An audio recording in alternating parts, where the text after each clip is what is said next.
नमस्कार दोस्तों। दोस्तों, थ्री इडियट्स का आपने डायलॉग सुना होगा कि दोस्त फेल हो जाए तो दुख होता है और दोस्त अगर फर्स्ट आ जाए तो ज़्यादा दुख होता है। तो ऐसा ही हो रहा है आज के टाइम पे इंडिया और रशिया के बीच में। हम लोगों ने आज से करीब एक महीने पहले यानी 14 जुलाई को अपना चंद्रयान 3 लॉन्च किया था, इस उम्मीद में कि ये जो है मून के साउथ पोल पे लैंडिंग करेगा और साथ ही साथ रोवर उतारने के बाद हम लोग जो है पानी की खोज कर पाएंगे और इंडिया पहला कंट्री बन जाएगा जिसने मून के साउथ पोल पे लैंडिंग की है। लैंडिंग का मतलब सॉफ्ट लैंडिंग की है। तो हम लोग सब लोग बहुत खुश थे। पर इसी टाइम पे एंट्री होती है रशिया की। अब रशिया का कहना ये है कि ये जो रिकॉर्ड है ये हम नहीं बनाने देंगे, हम जो है इस रिकॉर्ड को अपने नाम पे कराएंगे। यानी कि हमारा जो चंद्रयान 3 है वो 23 अगस्त को लैंड कर जाएगा। अब रशिया का कहना ये है कि हमारा लूना 25 जो है वो 23 तारीख को लैंड कर जाएगा। अब एक कंपटीशन लगा हुआ है, एक स्पेस रेस स्टार्ट हो गई है दोनों के बीच में कि आखिर जो ये रिकॉर्ड है, जो कि साउथ पोल पे लैंडिंग का रिकॉर्ड है, ये कौन अपने नाम पे कराएगा, इसरो या रॉसकॉस्मोस। इसरो यानी कि जो इंडिया की इसरो है, इंडिया जीतेगा या फिर रशिया। तो इसी उम्मीद में रॉसकॉस्मोस यानी कि जो रशिया के जो स्पेस एजेंसी है रॉसकॉस्मोस, इसने लूना 25 की डेट, लॉन्चिंग डेट वो आज है, यानी कि 11 तारीख को, 11 अगस्त को ये जो है ये अपना लॉन्च करने वाले हैं। और ये जो है ये 23 अगस्त को, यानी कि करीब 11 से 12 दिन में ये जो है ये पहुंच जाएंगे चांद पे। जहां इसरो को 40 दिन लगे चांद तक पहुंचने में, वहां ये पहुंच जाएंगे 12 से 14 दिन में। अब ये जो है ये आज के टाइम पे स्पेस रेस लगी हुई है दोनों के बीच में। और अगर आप फैक्ट्स की बात करें तो देखिए, आज के टाइम पे सिर्फ 4 कंट्री ऐसे हैं जो कि चांद तक पहुंचे हैं। एक तो पहले नंबर पे आएगा यूनाइटेड स्टेट्स, उसके बाद यूएसएसआर। यूएसएसआर का मतलब है रशिया, ठीक है ना। मतलब उस टाइम पे जो 1991 में ये टूट के अलग अलग हो गए थे, पर आप इसको मेनली रशिया कंसिडर कर सकते हैं। उसके बाद है चाइना, अब उसके बाद आता है इंडिया। अब वहीं इंडिया कौन सा गया था, तो मैंने आपको बताया था कि जो चंद्रयान 1 है वो अपने आप में बहुत बड़ी सक्सेसफुल साबित हुई थी हमारे इंडिया की हिस्ट्री में।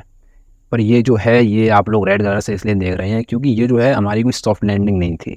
अगर आप सॉफ्ट लैंडिंग की बात करें तो वो जो है रिकॉर्ड इन 3 कंट्रीज़ के पास है, पर इंडिया जो है वो चांद तक पहुंच गया था। हालांकि वो सॉफ्ट लैंडिंग नहीं थी, हमने वो एक क्रैश लैंडिंग कराई थी चांद पे, ठीक है। पर तब भी जो है हमारा प्लान भी यही था, तो हम कह सकते हैं कि हमने लैंडिंग की है। और अगर ये जो चंद्रयान 3 है ये अगर सक्सेसफुल हो जाता है, ऑब्वियसली सक्सेसफुल होगा, सोमनाथ बहुत ज़्यादा कॉन्फिडेंट है अपने इस चीज़ में। मैं आपको आगे बताऊंगा कि क्यों कॉन्फिडेंट है, क्यों इतना ज़्यादा आप लोग कह रहे हैं कि हाँ ये लैंडिंग करेगा, तो मैं आपको आगे बताऊंगा वीडियो में। फिलहाल आप इतना जान लीजिए कि ये जो चंद्रयान 3 है ये लैंडिंग करेगा 100%। ये फेल होने के चांसेस बिल्कुल ना के बराबर हैं। तो हमारी जो सॉफ्ट लैंडिंग का एक रिकॉर्ड ये भी दर्ज हो जाएगा, दूसरा जो है क्रैश लैंडिंग का हमने पहले से ही दर्ज करा लिया चंद्रयान 1 के साथ। तो ये कुछ कंट्रीज़ हैं जो कि आज के टाइम पे मून पे पहुंचे हैं। और वहीं पर अगर हम बात करें साउथ पोल की, बेसिकली ये जो है ये साउथ पोल है, ठीक है। यहाँ पे अभी तक किसी ने भी लैंडिंग नहीं कर पाई है। अगर आप लोग बात करें रशिया का लूना 24, ये है लूना 24 जो कि 1976 में लॉन्च हुआ था। आप लोग इमेजिन करके दे सकते हैं, यानी कि पूरा 47 साल का डिफरेंस है। मतलब कि 2023 में ये जो है लॉन्च कर रहे हैं अपना लूना 25, ठीक है। और लूना 24 ने इन्होंने लॉन्च किया था 1976 में। तो ये जो है ये अपने आप में बहुत ही बड़ा टाइम गैप है जो कि यूएसएसआर के टाइम से है, ठीक है। ये मेनली जो अलग इंडिपेंडेंट रशिया कर रहा है 2023 में, ठीक है।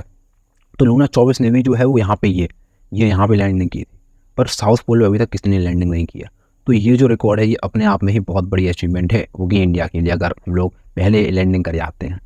अब देखिए, एक बात आ जाती है कि एक होता है कि सबसे पहले लैंडिंग करना और दूसरा होता है कि लैंडिंग करना। अब पहले की बात तो पहले होती है, यानी कि एक नाम होता है कि हाँ फर्स्ट नंबर पे जो है मून पे, जैसे आप लोग नील आर्मस्ट्रांग का नाम सुनते हैं कि ऐसा कौन सा व्यक्ति है जिसने सबसे पहले चांद पे कदम रखा, तो नील आर्मस्ट्रांग का नाम आता है। कभी नहीं आपने सुना होगा कि दूसरे नंबर पर किसने कदम रखा, तो बस वही बात हो जाती है। और अगर बाई चांस हमारा जो चंद्रयान 3 है वो फेल भी हो जाता है, फेल का मतलब है कि अगर पीछे भी रह जाता है लूना 25 से, तब भी एक ये रिकॉर्ड हो सकता है कि इंडिया जो है पहला कंट्री बना है जिसने अपना रोवर उतारा है साउथ पोल पे। तो मतलब तब भी वो जो है वो इनकम्प्लीट विक्ट्री होगी। कंप्लीट विक्ट्री तो हम तभी मानेंगे जब हमारा जो है लैंडर भी पहले ही लैंड करे और उसके बाद जो रोवर है वो भी पहले ही लैंड करे। तो आज की इस वीडियो में हम यही जानेंगे कि ओवरऑल किस तरह से ये जो चीज़ें हैं ये काम करेंगी। तो चलिए वीडियो को स्टार्ट करते हैं। अब देखिए, वीडियो को स्टार्ट करने से पहले आप लोग चैनल को सब्सक्राइब ज़रूर कर दीजिए। आज मैं आप लोगों को चांद की सैर करा के लाऊंगा कि हाँ किस तरह से चंद्रयान 3 और लूना 25 काम करते हैं। तो आप लोग सब्सक्राइब ज़रूर कर दीजिए, बिल्कुल फ्री ऑफ कॉस्ट है। वीडियो पसंद आती है तो लाइक ज़रूर करिए। तो देखिए, आज से करीब एक महीने पहले मैंने ये वीडियो बनाई थी चंद्रयान 3 के बारे में। पूरा मैंने इसमें अच्छी तरह से डिस्क्राइब किया था कि चंद्रयान 3 क्या है, किस तरह से लैंडिंग होगी, क्या क्या होगा। अगर अभी तक आप लोग नहीं देखिए तो देख लीजिए, इस पर काफ़ी अच्छे व्यूज़ आए थे। तो चलिए, ये जो वीडियो है इसकी मैं जो डिस्क्रिप्शन में इसका लिंक डाल दूंगा। फिलहाल स्टार्ट करते हैं। तो मैंने इस वीडियो में आपको बताया था कि हम लोग जो है इलेक्ट्रिकल पाथ में जो है रिवॉल्यूशन करने के बाद चांद पे पहुंचेंगे। आप लोग ये देख सकते हैं, ये पाथ है चंद्रयान 3 का।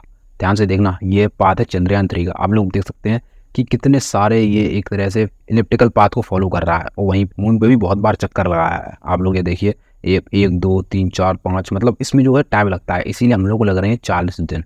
ठीक है। और वहीं पर रशिया का मैं आपको दिखाता हूँ, ये रशिया का पाथ देखिए। एक चक्कर यहाँ पे ऐसे लगाया इलेक्ट्रिकल पाथ, और दूसरा जो है सीधा मून पे जाके हिट किया, और एक ग्राउंड यहाँ पे सीधा लैंड, ये है साउथ पोल। ठीक है। तो यहाँ पे इन्होंने डायरेक्ट लैंड करा दिया। तो ये है रशिया का। अब आप कहेंगे तो इसमें प्रॉब्लम क्या है, इंडिया ने ये बात क्यों नहीं फॉलो किया? तो देखिए, मैं आपको कहूँगा, इसरो जो है वो बहुत ज़्यादा कॉस्ट एफिशिएंट है।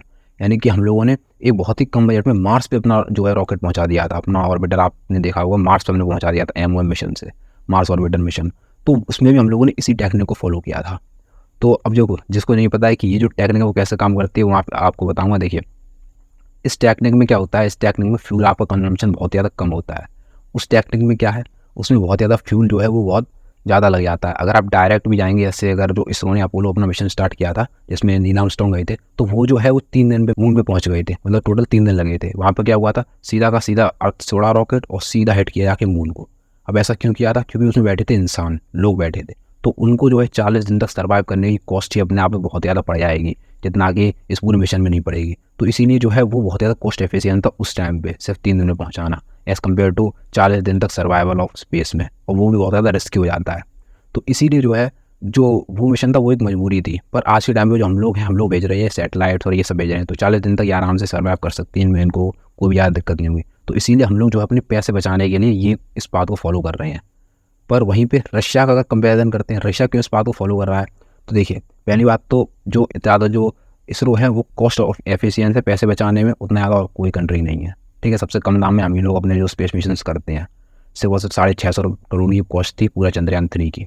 वहीं पे अगर हम बात करें लूना 25 की, तो वो क्यों इस बात को फॉलो कर रहा है? तो देखिए, जो रशिया है वो अपना जो ये रिकॉर्ड है ये अपने नाम पे कराना चाहता है इस आज के टाइम पे। आप लोगों को पता होगा, कोल्ड वॉर के टाइम पे जब रशिया वर्सेस USA चल रहा था, तो उस टाइम पे दोनों में एक स्पेस रेस लगी हुई थी कि कौन पहले स्पेस तक पहुंचेगा। तो पहले जो है स्पेस तक पहुंच गया रशिया, उसके बाद फिर मून तक पहले उतार दिया अपना नील आर्मस्ट्रांग USA ने। तो एक स्पेस रेस लगी हुई थी। तो आज जो ये रेस है ये है इंडिया के साथ। तो इसीलिए जो ये पूरा रिकॉर्ड है जो साउथ पोल पे लैंडिंग का, ये रशिया कराना चाह रहा है अपने नाम। तो इसीलिए इन्होंने ये जो डेट है ये आज की रखी है, यानी 11 जुलाई की, ताकि ये बिल्कुल इंडिया से पहले चांद तक पहुंच जाए। हालांकि ये जो प्लान है ये कर रहे थे अक्टूबर 2021 से, कि अक्टूबर 2021 में हम लोग ये पूरा मिशन लॉन्च करें रशिया वाले। पर वहाँ पे उस टाइम पे ये जो है 2 साल का डिले देखने को मिल गया। पहली साल में क्या था, पहली साल में इनका जो यूरोपियन स्पेस एजेंसी है, इन्होंने एक पायलट दी, एक कैमरा है जो कि मतलब टेस्टिंग के लिए, नेविगेशन टेस्टिंग के लिए, उसका कुछ इशू था जो कि उन्होंने नहीं किया था। तो 1 साल जो है इनकी वहाँ पे लेट हो गई। और वहीं पे 2022 में रशिया वर्सेस यूक्रेन का युद्ध जो है वो छिड़ गया था। तो इसीलिए जो 2 साल का डिले देखने को मिल गया। अब 2023 में जैसे इन्होंने देखा कि ये जो मिशन है लूना 25 को फेल कर सकता है, यानी कि इंडिया जो है अपना नाम दर्ज करा सकता है इतिहास में, तो उसी टाइम पे इन्होंने जो है सारी चीज़ें छोड़ के सबसे पहले तो लूना 25 को पकड़ा, और 11 अगस्त तक सारी चीज़ें रेडी करके ये जो है ये लॉन्च करेंगे वोस्तोचिन कॉस्मोड्रोम। ये इनका एक स्पेस स्टेशन है जहाँ जो हमारा, जैसे हमारा सतीश धवन था, तो हम लोगों ने सतीश धवन से एक तरह से इसको लॉन्च किया था, और ये कर रहे हैं इससे। अगर आप मैप में देखें तो ये करीब 5,500 किलोमीटर दूर है मॉस्को शहर से। अगर आप मॉस्को शहर देखेंगे तो ये यहाँ पे मॉस्को शहर, और वहीं पे 5,500 किलोमीटर दूर यहाँ पे ये आप लोगों को देखने को मिलेगा। यहाँ पे ये जो है लॉन्च करने वाले हैं अपना लूना 25। अब देखिए, कुछ लोगों के दिमाग में आ रहा होगा कि लूना 25 यानी कि लूना मतलब लूनार, लूनार मतलब मून, और 25 मतलब, तो मतलब ये मून पे 25वां रॉकेट भेज रहे हैं। तो मैं आपको कहूँगा बिल्कुल ये जो है 25वां रॉकेट भेज रहे हैं मून पे। अगर आप लिस्ट देखें पूरी, तो मैं ये जो है लिस्ट में आपको पहले ही लगा दी थी। ये सारे जो है लूना 1, लूना 16, ये सारे इन्होंने मून पे भेजे थे। ठीक है। कोई इनकी जो है ऑर्बिटर का कोई मिशन था, कोई इनकी लैंडिंग का मिशन था मून के ऊपर। ठीक है। तो कोई कुछ। और वहीं पे अगर आप लेटेस्ट इनकी बात करें, यानी कि 1976 वाला इनका लेटेस्ट है लूना 24, उसकी बात करें तो वो अपने आप में बहुत बड़ी सक्सेस साबित हुआ था। ये जो है पूरी तरह से सक्सेसफुल हुआ था। ये एक तरह से पूरी जो मिट्टी है चांद की वो वापस लेके आया था अर्थ पे। सोच सकते हैं हम लोग, अर्थ मतलब रशिया की जो USSR की उस टाइम की टेक्नोलॉजी, 1976 की टेक्नोलॉजी, उस टाइम पे ये जो है पूरा अपना जो चांद की धूल है, चांद की मिट्टी वो लेके आया था। तो फेलियर के चांसेस मैं कहूँगा 2023 में बिल्कुल ऑलमोस्ट ना के बराबर है लूना 25 के। तो वहीं पे अगर हम बात करें फेलियर की चांस की बात कर ही रहे हैं, तो अगर हम बात करें इसरो की फेलियर की चांसेस, तो वो भी ऑलमोस्ट ना के बराबर है। बिल्कुल ना के बराबर है। आप लोग ये देख सकते हैं कि 8 अगस्त को इसरो के चेयरमैन एस सोमनाथ ने कहा है कि 23 तारीख को हम लोग जो है सॉफ्ट लैंडिंग करेंगे मून के ऊपर। भले ही सारे सेंसर्स यानी कि जो विक्रम लैंडर है उसके सारे सेंसर्स ख़राब हो जाएं, चाहे उसके दोनों इंजन बिल्कुल ख़त्म हो जाएं, वर्क ना करें, उसके बाद भी हम जो है एक सॉफ्ट लैंडिंग कर पाएंगे मून के ऊपर। तो मतलब जो फेलियर के चांसेस हैं वो ऑलमोस्ट ना के बराबर है चंद्रयान 3 के भी। चंद्रयान 2 की तरह नहीं है कि कनेक्शन टूट गया, ठीक है। अब वो तो आपको 23 तारीख को ही देखने को मिलेगा, उसके ऊपर उस टाइम पे भी एक वीडियो आ जाएगी, तो इसलिए सब्सक्राइब जरूर कर लीजिए, आपको वीडियो जो है उसका नोटिफिकेशन भी मिल जाएगा। अब कुछ लोगों के दिमाग में क्वेश्चन आ रहा होगा कि अगर ये दोनों जो रॉकेट हैं ये 23 तारीख को ही लैंडिंग करेंगे तो क्या ये आपस में कोलाइड नहीं कर सकते? दोनों साउथ पोल भी लैंडिंग करेंगे तो क्या मतलब ऐसा हो सकता है कि दोनों आपस में कोलाइड कर जाएं? तो देखिए, भले ही ये दोनों साउथ पोल भी लैंडिंग करें तो भी साउथ पोल जो अपने आप में बहुत ज़्यादा बड़ा होता है। हम लोग अगर अर्थ से कंपेरिजन करें तो ऑब्वियसली बहुत ज़्यादा बड़ा होगा। तो इसीलिए जो है रोस्कोसमोस ने कहा है कि ये 2 मिशंस हैं, ये कभी भी आपस में एक दूसरे के रास्ते में नहीं आएंगे और बहुत अलग अलग लोकेशंस हैं इनकी लैंडिंग की। पहले से ये जो है पूरा अपना प्लान बना लेते हैं कि कहाँ पे लैंडिंग होगी, तो इनके हिसाब से बहुत ज़्यादा दूर दूर लोकेशंस हैं। और इसी के साथ इन्होंने कहा है there is no danger that they interfere with each other और collide, there is enough space for everyone on moon. तो इसीलिए जो है कोलाइड के चांसेस तो ऑलमोस्ट ना के बराबर हैं। पर अब बस देखने की बात यह है कि चंद्रयान 3 पहले लैंडिंग करता है या लूना 25। और जिस किसी ने भी पहले लैंडिंग की वो अपने आप में एक इतिहास बना देगा, इतिहास के पन्नों में अपना जो नाम है वो दर्ज करा लेगा कि ये जो देश है इसने सबसे पहले लैंडिंग की थी मून के ऊपर। अगर हम दोनों की कंपैरिजन की बात करें तो मैं आपको कंपैरिजन भी बता देता हूँ कि किस तरह से हम लोग कंपेयर कर सकते हैं लूना 25 और चंद्रयान 3 को। तो देखिए, लूना 25 की जो लॉन्चिंग डेट है वो है आज की, यानी कि 11 अगस्त 2023। और वहीं पर अगर हम चंद्रयान 3 की लॉन्चिंग की डेट करें तो वो थी करीब 1 महीने पहले की, यानी कि 14 जुलाई 2023, ठीक है। दोनों का आप लॉन्चिंग स्टेशन भी देख सकते हैं। चंद्रयान 3 का लॉन्चिंग स्टेशन है सतीश धवन स्पेस सेंटर, ये आप लोगों को देखने को मिलेगा श्रीहरिकोटा में। और वहीं पर अगर आप रशिया की बात करें तो रशिया का लॉन्चिंग स्टेशन है वोस्टोचिन कॉस्मोड्रोम, तो इनका ये है, तो ये आप लोगों को देखने को मिलेगा, मैंने आपको मैप पे पहले ही दिखा दिया है। और वहीं पे अगर हम बात करें कि दोनों को कितना टाइम लगेगा तो इन्हें लगेगा 5 दिन, इन्हें लगेंगे 40 दिन। ये 5 दिन जो है वो वहाँ तक पहुँचने के लिए हैं, उसके बाद जो ऑर्बिट करेगा मून की वो अलग है, ठीक है। और वहीं पे अगर हम बात करें कितने टाइम तक ऑर्बिट करते रहेंगे तो इनका जो है 5 से 7 दिन का है टाइम पीरियड, कि हाँ 5 से 7 दिन तक ये जो है मून के चारों तरफ घूमते रहेंगे। और वहीं पर अगर हम चंद्रयान 3 की बात करें तो ये ऑलरेडी 5 तारीख को एंटर कर चुका है। आप लोगों ने बहुत सारे ट्वीट्स देखे होंगे, मैं आपको यहाँ पे स्क्रीन पे लगाने की कोशिश करूँगा, यहाँ पे लगाने के लिए, तो वो भी आप देख सकते हैं कि 5 तारीख को ये जो है ये एंटर कर चुका है। इन्होंने ट्वीट किया है हाई मून, दोनों की लोकेशंस बिल्कुल सेम है, दोनों जो है साउथ पोल में लैंडिंग करने वाले हैं। इनका जो मेन फोकस रहने वाला है वो किस चीज़ पर रहने वाला है? इनका मेन फोकस रहने वाला है ऑक्सीजन और वाटर की रिसर्च में। और हम लोगों का क्या है, हम लोगों का है हम लोग आइस को देखने जा रहे हैं, मतलब आइस जो है वो वहाँ पे है या नहीं है, ताकि हम लोग जो है उससे फ्यूल, ऑक्सीजन और वाटर की कंजम्पशन वो कर सकें। देखिए, मेनली जो मेन पर्पज़ है जाने का वो ये है कि अगर वहाँ पे आइस है तो हम उसको अपने मेन पर्पज़ के लिए यूज़ कर सकते हैं, मतलब अर्थ पे नहीं लाएंगे। मतलब जैसे अगर कोई भी स्पेस स्टेशन बनाते हैं, कोई भी ऐसे चांद पे रहने के लिए साइंटिस्ट के लिए कुछ भी बनाते हैं, तो वहाँ पे जो है उनको पानी की ज़रूरत होगी। तो अगर यहाँ पे आइस है तो यहाँ से आइस लेके ये जो है वाटर बना सकते हैं, अपने खुद के यूज़ के लिए पानी बना सकते हैं। अब अर्थ से पानी ले जाना अपने आप में बहुत ज़्यादा कॉस्टली भी होगा और डिफ़िकल्ट टास्क भी है, मेरा बार बार पानी ले जाना। तो इसीलिए जो है अपने जो पर्सनल यूज़ के लिए ये वहाँ पे पानी गैदर कर सकते हैं। तो मेनली ये पर्पज़ है। और दूसरा क्या है, और दोनों की अगर हम काम की बात करें कि मान लीजिए अगर जैसे 23 तारीख को दोनों जो है वो लैंड कर जाते हैं, तो आखिर काम क्या करेंगे? तो अगर हम चंद्रयान 3 की बात करें तो चंद्रयान 3 जो है वो 2 हफ्ते तक काम करेगा, उसके बाद जो अपने आप है डिसएक्टिव हो जाएगा, इनएक्टिव हो जाएगा, ठीक है। जितना भी इसको काम करना है वो 2 हफ्ते में ही अपना पूरा काम पूरा कर लेगा। और दूसरे नंबर अगर हम बात करें लूना 25 की, तो ये जो है वो पूरा 1 साल के लिए जा रहा है। ये 1 साल तक अपनी जो रिसर्च है वो करता रहेगा। अब देखिए, जो आप लोगों को पता होगा जो रशिया है वो इस प्रोजेक्ट पे बहुत पहले से काम कर रहा है, और हम लोग कब है, हम लोगों ने 4 साल से इस पर काम करना स्टार्ट किया है। हम लोगों का जो एक रॉकेट था चंद्रयान 2, आप लोगों को याद होगा, वो मिशन फेल हो गया था, तो उसके बाद से हम लोगों ने इस पर काम किया चंद्रयान 3 पे। तो अपना भी बहुत ज़्यादा कम टाइम पीरियड था, और वहीं पे जो लूना 25 है इसको बहुत ज़्यादा टाइम पीरियड मिलेगा। और हालांकि जो काम है, जो वर्क है वो दोनों का सिमिलर है, पर हम लोग वही काम को 2 हफ्तों में कर लेंगे और ये 1 साल लगाने वाले हैं। अब काम क्या है वो सुन लीजिए। काम दोनों का ऑलमोस्ट सेम है कि पानी की खोज करना है और दूसरा जो है ऑक्सीजन को देखना है। और वहीं पर अगर हम बात करें लूना 25 जो है 1.8 टन का है, इसका जो मास है 1.8 टन है, और 31 किलो तक का जो है साइंटिफिक इक्विपमेंट लेके जा रहा है, यानी कि जो साइंटिफिक स्टडीज़ के जिस चीज़ की ज़रूरत पड़ेगी वो 31 किलो की है। तो आप कह रहे होंगे यार 31 किलो में ऐसा क्या लेके जा रहा है? तो देखिए, इनका जो मेन काम है वो है एक गड्ढा खोदना चांद पे। हम लोग का क्या है, हम लोग एक रोवर उतारेंगे, ठीक है। विक्रम लैंडर है, वहाँ पे से एक प्रज्ञान रोवर निकलेगा। अब वो रोवर जो है वो मून की सरफेस से वॉक करेगा, बहुत सारे जो आइस पार्टिकल्स है उसको इकट्ठा करेगा और वहीं पे अगर स्टडी करके अपना मतलब एनालिसिस करके जो सिग्नल्स हैं, जो इन्फॉर्मेशन है वो अर्थ पे इसरो के पास भेज देगा। ये काम है चंद्रयान-3 का। वहीं पे लूना 25 का काम क्या है? लूना 25 का काम है कि ये जो है पूरी मून पे गड्ढा खोदेंगे, यानी कि 15 सेंटीमीटर का गड्ढा खोदेंगे। इतना इतना ज़्यादा कोई खतरनाक ड्रिल नहीं करने वाले हैं, ऑलमोस्ट 6 इंचेस का गड्ढा होगा, जिसमें ये जो है वहाँ की मिट्टी में एक आइस पार्टिकल जो है फ्रोजन वाटर की जो है वो टेस्टिंग करेंगे। अब देखिए, आप लोगों को इतनी साइंस तो आप लोगों ने पढ़ी होगी कि अगर जैसे कहीं पे भी अगर पानी होता है या फिर आइस होती है तो उसमें मॉइस्चर होता है, और मॉइस्चर अगर वहाँ की मिट्टी में है तो इस चीज़ से ये जो है चीज़ साफ़ हो जाएगी कि हाँ वहाँ पे पानी है या फिर जो है बर्फ़ है। तो ये जो है ये गड्ढा खोद के मिट्टी में पता करने वाले हैं पानी है या नहीं है वहाँ की। और हम लोग जो है वो अपना जो रोवर है उसको चला के देखेंगे कहाँ पे है। हम लोग क्रेटर्स के अंदर जो जो मतलब एक तरह जहाँ सनरेज नहीं पड़ती हैं वहाँ पे जाएंगे, क्योंकि आप लोगों को मैंने पिछली वीडियोज़ में देखा बताया होगा, आप लोगों ने अगर सही में नहीं देखी तो देख लीजिए, बहुत इंफॉर्मेटिव वीडियो है। उसमें मैंने आपको बताया है कि ऑलमोस्ट कितना कम टेम्परेचर है, ऑलमोस्ट -260 डिग्री सेल्सियस के आसपास जो टेम्परेचर है उस टाइम पे साउथ पोल में मून का है, वहाँ पे जहाँ पे सन की रेज नहीं पहुँचती हैं, तो बहुत ज़्यादा कम टेम्परेचर है। तो इतने ज़्यादा कम टेम्परेचर पे अपने आप में ऑपरेट करना बहुत ज़्यादा डिफिकल्ट टास्क है, ये कोई ईजी टास्क नहीं है। तो ये जो है ये स्टडीज़ करने वाले हैं आज के टाइम पे लूना 25 और चंद्रयान-3। और इसी के लिए जो रशिया है इसने जो गाँव है अपने बहुत ज़्यादा खाली करा दिए हैं, ताकि अगर बाई चांस कोई भी चीज़ गिरती है, पहली बात तो इनका कोई मतलब गिरने की चांसेस वहाँ पे नहीं है, जो गाँव है वहाँ पे नहीं है, और वो जो है ये चीज़ समंदर में ही गिरेंगी। पर बाई चांस अगर 1% चांस भी मान लेते हैं, 1 इन द मिलियन चांस कि ये गिर भी जाती है, तो इन्होंने जो अपने गाँव है वो सारे खाली करा दिए हैं आसपास के। आप लोग ये लोकेशन देख सकते हैं, ये है लोकेशन, ये जो पूरे हैं यहाँ पे ये सारे गाँव खाली करा दिए हैं, यहाँ से ये लॉन्च करने वाले हैं इसको। इनका जो पाथ रहने वाला है वो ये रहने वाला है यहाँ पे ऐसे करके, ठीक है।